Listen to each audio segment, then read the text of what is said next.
Next up, we're looking at LSU defensive tackle Mekhi Wingo, standing 6'1", 295 pounds. I've got a top 100 grade on him, bunched in right in there with like a Braden Fiskey and a Michael Hall Jr., similar type players.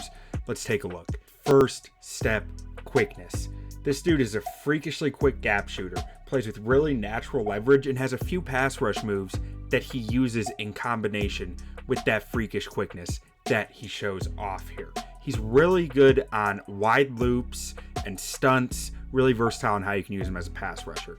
Next up, you notice his hands. Has very violent hands. He uses his length in those hands well to disengage and dictate the point of attack. I came away from his film so impressed with his hand technique, his ability to get violent, get into the chest of blockers, and really make them pay. Now, next up, he is a high motor player. His motor runs hot, especially in pursuit.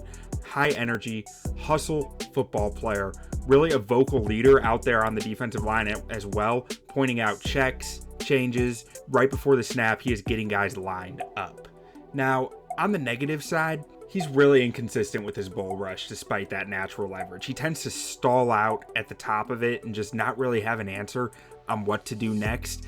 Gives blockers the opportunity to get back into the play and get him blocked up. And also, he just tends to be movable out there. Whether it's a passing down or a running down, he can get moved off his spot. He's lighter and it gets a little too upright, I think, at times. It plays against that natural leverage that I mentioned earlier. Tends to not be a force out there like you'd like to see with his mass and his power. His anchor probably needs some work.